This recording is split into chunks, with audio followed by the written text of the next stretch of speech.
So having learnt about a group and a subgroup, okay, groupனா அந்த நாலு properties ட்ரூவாக இருக்கணும்.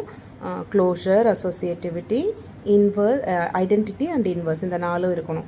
சப்குரூப்பாக இருந்தால் என்ன, அந்த செட்லேருந்து எடுத்த எலிமெண்ட்ஸ், எந்த குரூப் ஜியாக இருந்துச்சுன்னா அதுலேருந்து எடுத்த elements along with group property இருந்தால் தான் அந்த ஹெச்சை வந்து H is having the elements, few elements of G, which is again a group, is called a subgroup இல்லையா. இப்போ இதுக்கு நெசசரி அண்ட் சஃபிஷியன்ட் கண்டிஷன் அப்படின்னா, இவன் குரூப்பாக இருந்தால் கண்டிப்பாக இந்த கண்டிஷனை சாட்டிஸ்ஃபை சப்குரூப்பாக இருந்தால் இது சாட்டிஸ்ஃபை பண்ணணும், இது சாட்டிஸ்ஃபை பண்ணுச்சுன்னா அது சப்குரூப் தான் அப்படிங்கிற இஃப் அண்ட் ஓன்லி இஃப்னு சொல்லுவோம் இல்லையா, அந்த மாதிரி தான் அது necessary and sufficient condition.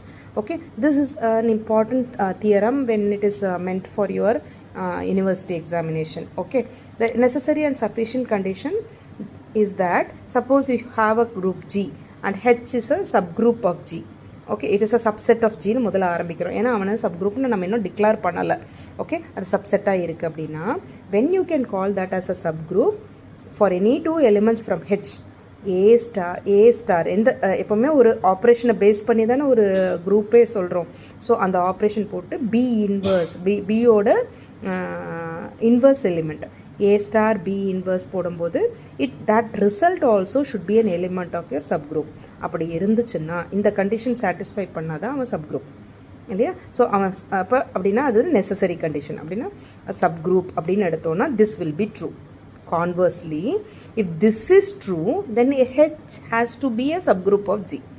Okay, so like that we have to do two types of proofs.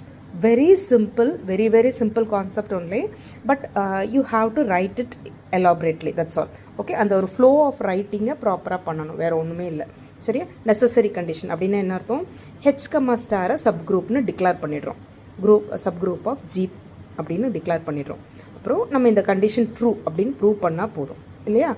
சரி, ஹெச் கம்மா ஸ்டார் சப்குரூப்னா என்ன, ரெண்டு கண்டிஷன்ஸ் ட்ரூ.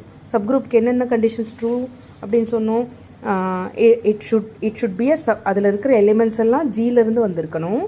அப்புறமா itself should be a குரூப்னா அந்த நாலு ப்ராப்பர்ட்டியும் அது ப்ரூஃப் சாட்டிஸ்ஃபை பண்ணணும்.